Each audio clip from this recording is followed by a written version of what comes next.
mempersembahkan serial Sandiwara Radio Borobudur.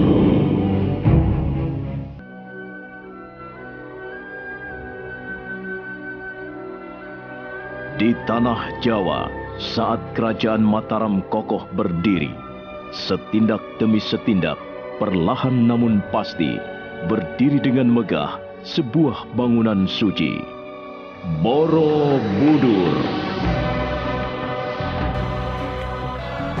Diangkat dalam serial Sandiwara Radio dalam kisah Pupusnya Keangkaramurkaan. Dipersembahkan oleh PT Asta Jaya Sentra Cinema. Naskah karya Edi Dosa. Ide cerita M. Satria Pinandita. Dengan para pelaku Petrus Urspon sebagai Gunadarma, Lis Mardiana sebagai Biung Sinom, Teti sebagai Nilat Paladala, Edi Dosa sebagai Rakai Pikatan, Pripanggi sebagai Samirana, Idris Apandi sebagai Busudandai, Desi Indah sebagai Tejah Melati, Insan sebagai Telik Sandi, dibantu oleh Guritno, Ari, Lanti, Dewi Ayu, Elias Gibel, Wiwi, dan sederet bintang sandiwara radio lainnya. Pembawa cerita Asdi Suhastra, sutradara Edi Dosa.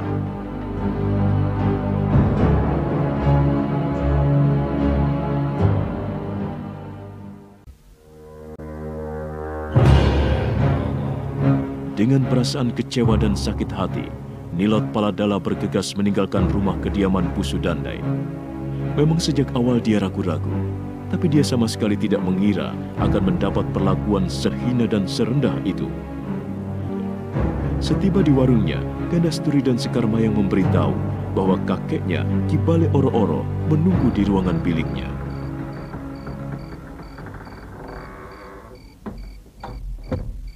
Wah, Nduk, kemana saja kamu? Sudah sejak siang tadi kakek menunggu, baru muncul sekarang. Kemana saja? Kok mukamu cemberut begitu? Digoda laki-laki hidung belang di jalan ya? Hah? Pukul saja kalau berani menggodamu. Pukul atau tendang pantatnya biar kapok, Nduk. Memangnya kakek Bale ada perlu? Ada, Nduk, ada. Sedikit. Kakek akan memperlihatkan sesuatu. Ini lihat. Ada selebaran sayembara. Nah, lihat, Nduk. Sebuah kejutan untukmu. Kau pengen tahu isinya? Isinya adalah membunuh nenekmu, Nduk. Barang siapa bisa membunuh Biung Sinom akan dijadikan pendamping putra mahkota atau penasihat raja.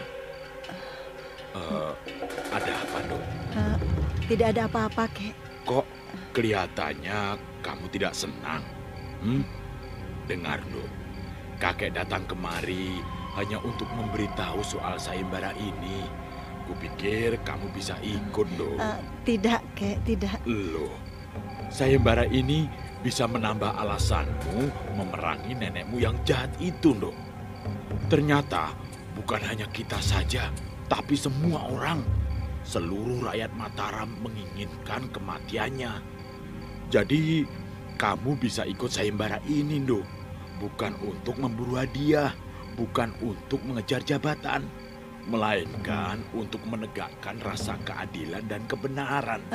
Tidak, Nilo tidak mau ikut. Ini kesempatan, Nduk, kesempatan baik. Di samping untuk bela negara dan melenyapkan kejahatan, kamu juga akan memperoleh imbalan yang pantas, Nduk. Ayo, kalau kamu mau, maksud kakek, kalau kamu malas jalan sendiri, biar kakek antar. Mau diantar kemana, Kek? Ke rumah Busudandai, Nduk, mendaftar. Semua peserta sayembara harus didaftar dulu, dicatat namanya, rumahnya, orang tuanya. Pokoknya semua dicatat, Nduk. Ayo, jalan sama kakek. Aduh, kakek Bale. Mau jalan kemana lagi? Sudah dibilang ke rumah. Aku baru saja pulang dari sana, Kek. Pulang dari sana? Iya. Maksudmu? Aku juga mau mendaftar, mau ikut sayembara. aku langsung menemui Bu Sudandai. Tapi apa katanya? Hah? Katanya aku tidak boleh ikut karena perempuan. Loh, kok lucu? Malah dia ngomong macam-macam yang gak enak. Apa itu? Aku dikatakannya jontrot. Katanya dia tidak pernah berhubungan dengan perempuan warung. Perempuan jontrot. Aku lalu diusir dengan semena-mena. Ayo pergi, jontrot sial. Bikin rumahku kotor. Pergi sana. Loh. Coba kek, apa hatiku tidak sakit? Aku lalu pulang. Sampai di rumah, kakek Bale mengajak ke sana lagi. Ya, kan kakek tidak tahu, Nduk, kalau kamu baru saja dari sana. Sekarang kakek sudah tahu. Terus bagaimana? Masih mau membawa-bawa aku ke rumah Bu Sudandai untuk mendaftar sayembara? Iya? Wah, kalau begitu caranya ya tidak usah ke sana. Iya. Tidak jadi, Nduk. Bikin sayembara sendiri saja.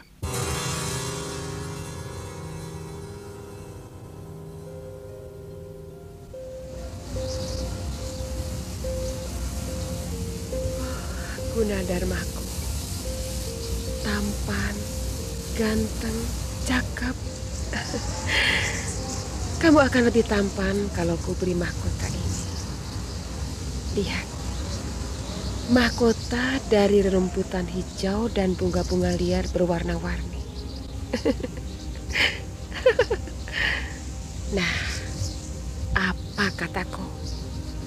Kamu tambah cakep, anggun, dan berwibawa. Memang kamu pantas menjadi Sri Maharaja. Tapi aku yang harus menjadi permaisurinya. Gunadarma, jangan dingin begitu sikapmu padaku. Lihat sini. Lihat wajah Byung Sinom kekasihmu. Begitu.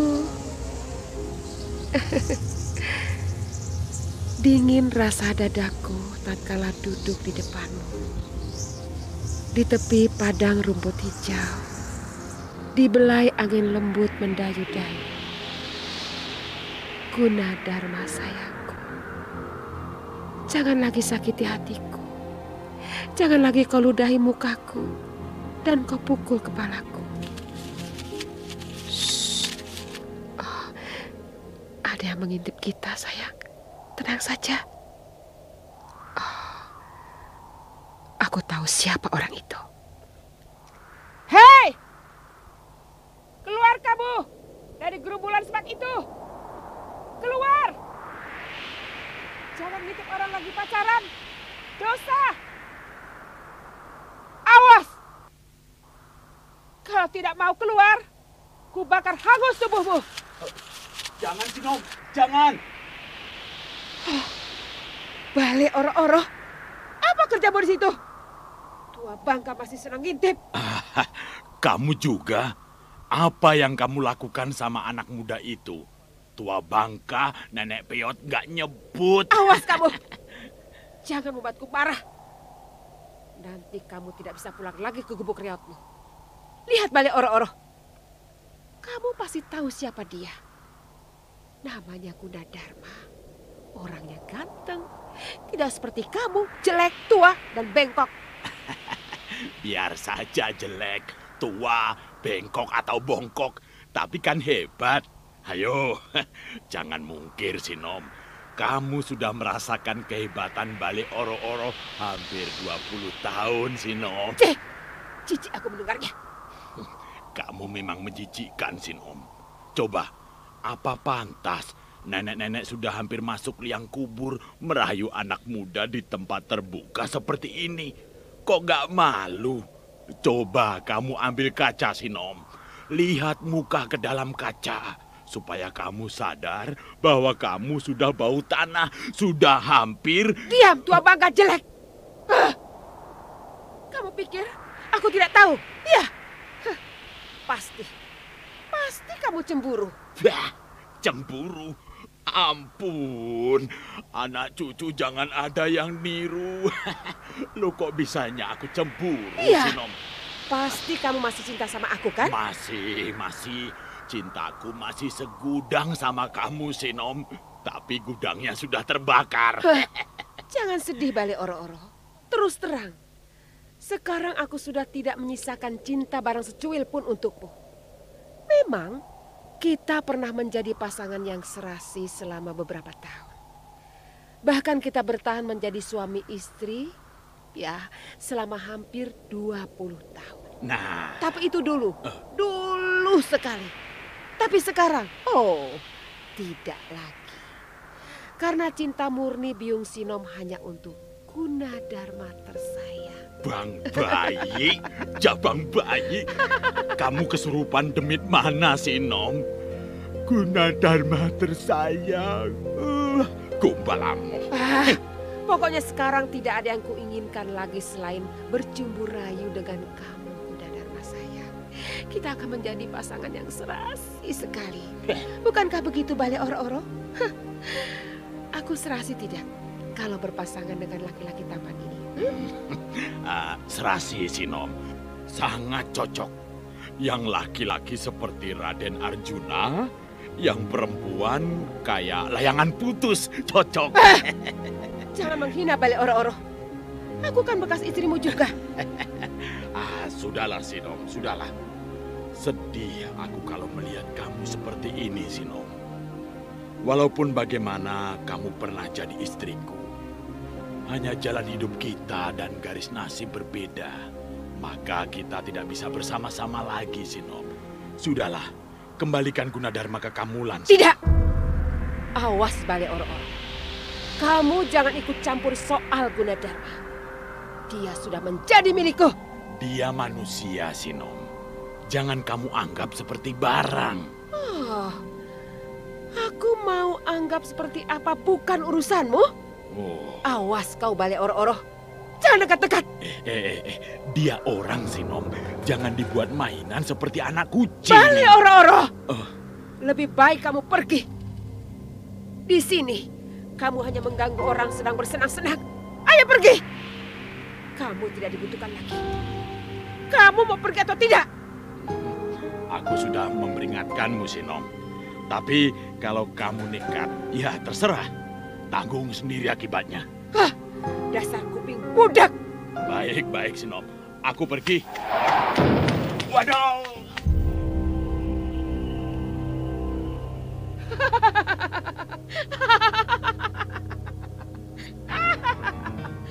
Lucu, Bale Oro-Oro. Lucu.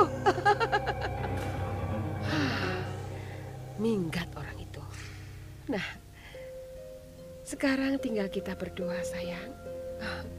Tidak ada lagi yang mengganggu. Kita bebas. Kita bebas melakukan apa saja. Gemas aku. Ayo Gunadarma, peluk aku, dekap aku. Jangan kau lepaskan sekalipun malam sudah tiba. Gunadarma, Gunadarmaku.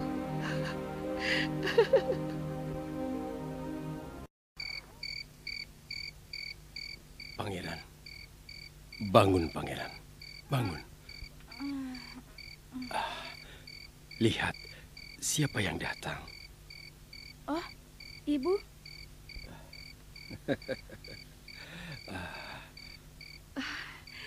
Pulas sekali tidurmu. Apa saja yang kamu kerjakan hari ini? Banyak sekali, Bu. Tapi latihan kanuragan yang paling melelahkan. Tapi itu akan sangat berguna untuk menjaga kesehatan dan keselamatanmu sendiri. Benar, Pangeran. Tapi kalau latihan bermain keris atau pedang harus hati-hati. Jangan sampai terluka, ya. Ibu, ada keperluan apa datang kemari? Ibu hanya ingin menengok putraku, calon Sri Maharaja Mataram.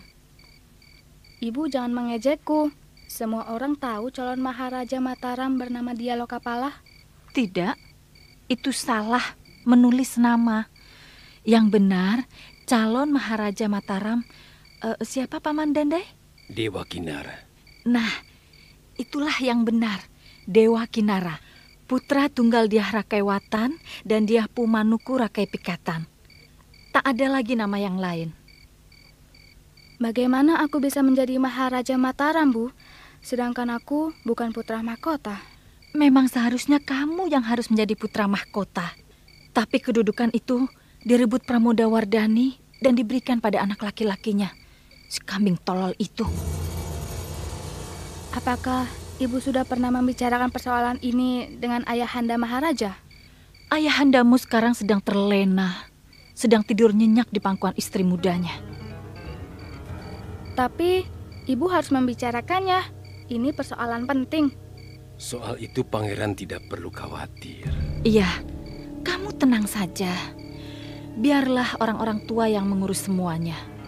Kita punya banyak teman dan saudara di sini. Para busu itu adalah kerabat kita, semuanya. Mereka berdiri di belakang kita. Mereka akan membela kepentingan kita. Belum lagi puluhan ribu orang Wangsa Sanjaya pasti akan memberikan dukungan nyata. Jikalau suatu saat nanti kamu akan merebut apa yang memang seharusnya menjadi milikmu. Kapan itu terjadi, Bu? Kita tidak bisa terburu-buru, Pangeran. Kita harus membuat perencanaan yang matang sekali. Lagi pula, sifat terburu-buru itu akan bawa kita pada kegagalan. Sedangkan aku tidak mau gagal. Soalnya aku sudah tidak tahan, Bu. Lokapala terlalu sombong. Apa katanya? Katanya dia punya derajat lebih tinggi karena dia putra mahkota. Sedangkan aku hanyalah anak selir. Katanya aku tidak punya hak menduduki tahta kerajaan karena ibuku bukan permaisuri. Dia ngomong begitu? Ya, Bu, aku tidak bohong. Dia mengatakan bahwa kamu anak selir. Dia sudah beberapa kali mengatakannya. Setiap kali kami bertengkar dan dia kesal, dia selalu mengulanginya. Dasar anak kambing tolol. Suatu saat nanti kamu akan membalas kata-katanya. Sekarang kamu harus bersabar dulu. Tahan, Dewa Kinara. Tabah. Kamu keturunan Sanjaya, raja besar yang berani dan tabah. Tapi ada sesuatu yang menjadi ganjalan di hatiku. Bagaimana dia bisa tahu bahwa kamu anak selir? Bu Sudandai, barangkali kamu yang harus menjawab pertanyaan ini. Bukankah sudah kupesan? Jangan sampai ada yang tahu bahwa Dewa Kinara adalah tanaman kita. Benih yang kita semaikan di halaman rumah musuh. Ayo Bu Sudandai, pasti kamu sudah punya jawabannya. Yang jelas sumber kebocoran itu bukan dari kami. Para busu tidak tinggal di lingkungan istana. Lalu dari siapa? Ya, mungkin orang-orang dari luar. Soalnya perkawinan Gusti Ratu Watan dan Diah Rakai Pikatan sudah menjadi rahasia umum. Rakyat kecil pun tahu. Mungkin juga dayang-dayang ada yang tahu. Atau jangan-jangan Sri Maharaja sendiri yang berterus terang di depan Permaisuri. Aku tidak senang mendengar berita ini. Bagaimana kalau mereka berlaku licik dan nyawa putraku Dewa Kinara terancam? Soal itu Gusti Ratu Watan tidak usah khawatir. Kami yang akan bertanggung jawab. Kami sudah membuat benteng-benteng pengaman untuk melindungi Pangeran Dewa Kinara.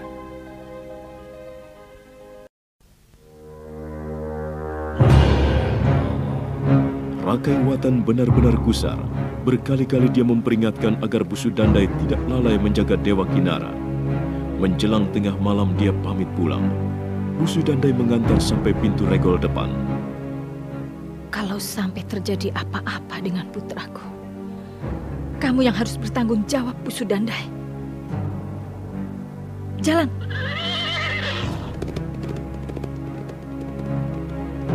Nah, bagaimana kisah selanjutnya? Saudara pendengar, untuk mengetahui jawabannya, ikutilah terus serial Sandiwara Radio ini. Borobudur, sampai jumpa.